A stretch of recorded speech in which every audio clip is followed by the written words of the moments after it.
Hello everyone and welcome back into the GSMC Dead Ball Sports Podcast. Before we get into our second segment of today's show, I do want to remind you as always to, if you feel so inclined, avail yourselves of the Super Chat, Super Thanks, and Super Stickers features here on YouTube. They are the best way to contribute and interact with the show a little bit more directly. You can also do it through our website, gsmcpodcast.net. It is truly appreciated all you do for the network. It just makes our shows that much better when you contribute to them. Without further ado, let's jump into our next segment of the day, talking about the top cut candidates in the NFL. Certain players who may depart from their teams due to them being released. And this top four, in my opinion, or the four most likely players, for that matter, to get cut, make a lot of sense in the context of how these teams are viewing their futures.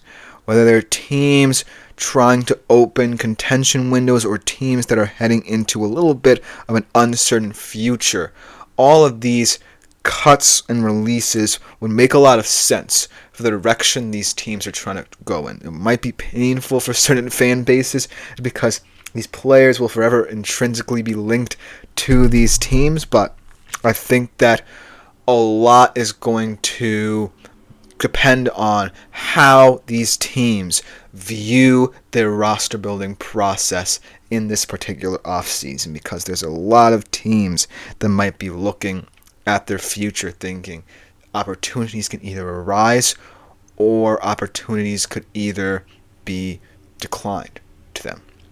So without further ado, let's jump right into this segment right here, starting off with one of the more popular names popping up in terms of both potential trade potentially occurring or him potentially being released, Deebo Samuel. And I think, now would be an appropriate time to say that he most likely will depart. Because look at how, over the past couple of years, the 49ers have invested in the position and drafted the position. They signed Brandon Ayuk to that big money deal after the Super Bowl. They extended Jawan Jennings, and they drafted Ricky Parasol.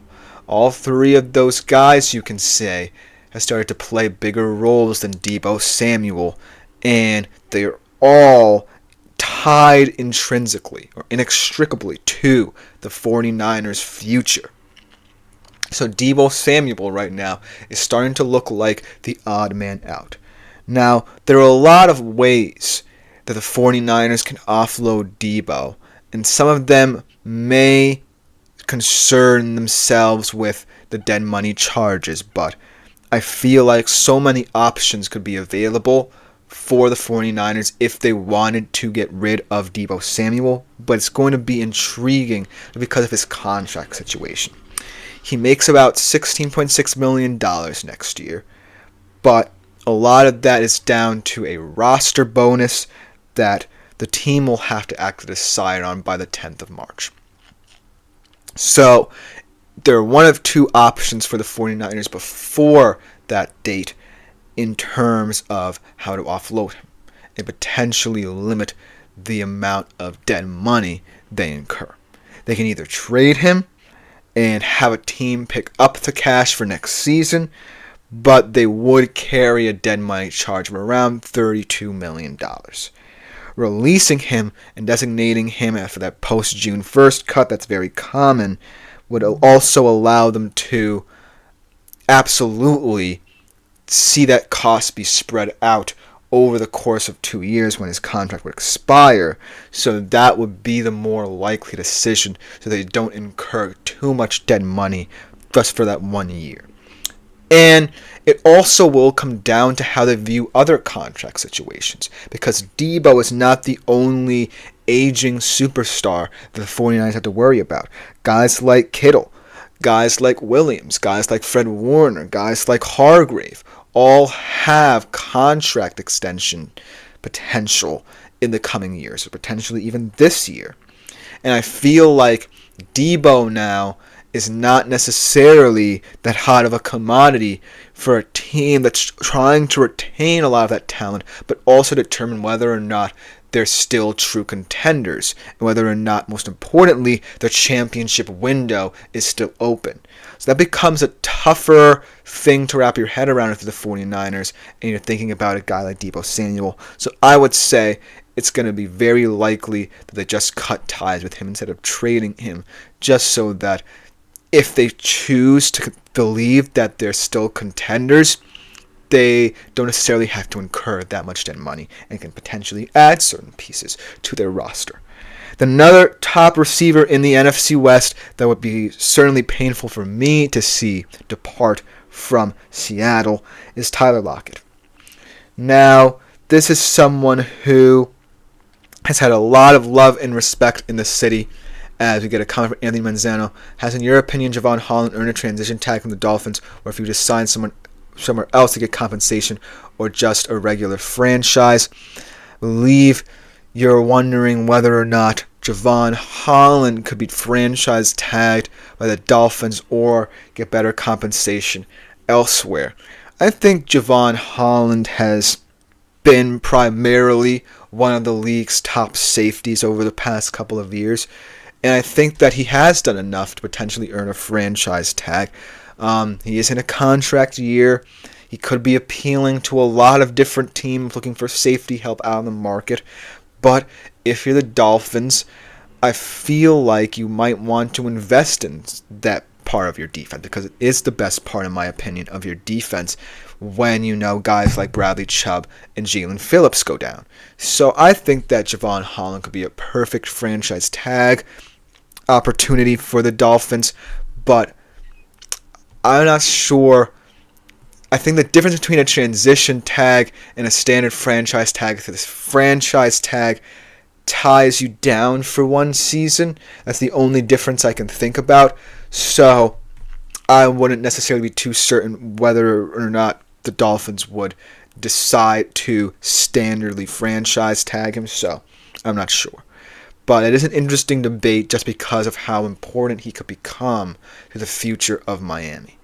But getting back to one guy who's definitely personal to me as a Seattle Seahawks fan, Tyler Lockett. Obviously a lot of love and respect for him from the franchise, but he's 32 years old, and he's scheduled to make $17 million next year. Yes, it's non-guaranteed, but it is the final year of his contract, and in all reality, I feel like the Seahawks could be in a situation where they start looking to the future of the position. The development of JSN has been heavily apparent over the past couple of years. They're paying DK Metcalf a lot of money, and he's going to be potentially up for a big extension in the next couple of years. And he ranked last this season on the team in terms of yardage total and receptions. So when you look at how much sense it would make, I feel like, unfortunately, Seattle might want to cut him or try and trade him. I feel like if they did release him, or he actually decided to retire, which could be very likely, as potentially he could see out the rest of this current contract, retire next year, or Seattle could just release him if they want to, potentially get a kickstart on finding his replacement. Then they would incur a dead money charge, and they're already in a position where they don't have that much cap space, and it would be a $13.8 million dead money charge. So this is kind of a situation where you might want to play it out, but just because I don't want to see this get off on a wrong foot as a Seattle fan myself, just release him, and the fan base will have to accept eventually that we have to get younger at the position. And Seattle might already be thinking about that, because there's already been rumors, not just about Tyler Lockett, but DK Metcalf as well, about turning over this wide receiver room.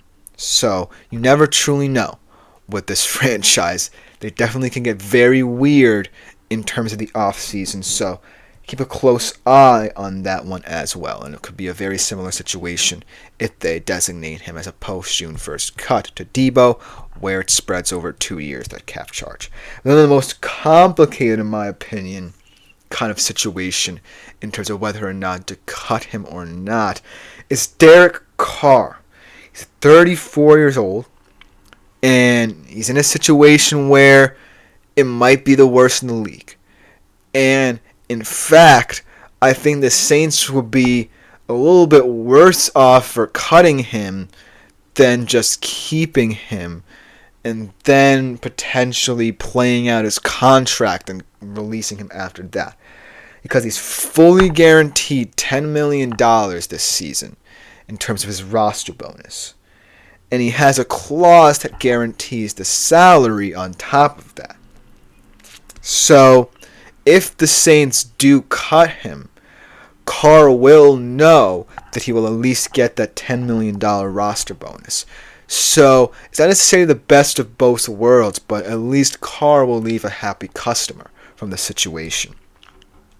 But I feel that if you're Kellen Moore, you have to trust that the situation at quarterback is not going to get any easier. So you may just want to bite the bullet and keep him. Or if you do want to start anew as the new coach with a clean slate, then cut ties with him and you just got to see what you have with Spencer Rattler, or take your chance on one of these guys at the draft who may take a little while to develop. So this is going to be a weird one because at the very least Derek Carr will walk away with $10 million, but you're incurring so much dead money that you can't necessarily escape what's already been piled onto you as a new head coach. So I would just keep him, but who knows? The Saints may want a clean slate. Kellen Moore might want to find out what he has in his QB room. So that could be a reason as to why this could be a popular reaction to Derek Carr's situation. And last but not least, let's talk about Joey Bosa. I feel like this one's a little bit weird just because I wouldn't mind it either way. Just because of the growth of this defense overall under the first year of the Harbaugh regime. And he is one of the aging talents on this roster. He turns 30 next July. He's scheduled to make non-guaranteed $25.3 million, and $12.3 of that is a roster bonus. They will incur a little bit more than $11 million in dead money. So I don't necessarily think that they would want to see him leave and they wouldn't be able to replace him perhaps, but it will make sense to let him go and start relying on some of these young guys that you have in your front seven and especially in your secondary as well. But let me know what you think in the comments below. A lot of interesting debates to have here, but coming on this week, move over to who could potentially be given one extra year in terms of being franchise tagged right after this short break. Looking for your daily fix of sports talk without having to pay for it? GSMC Sports Network is available on YouTube. Just search GSMC Sports Network.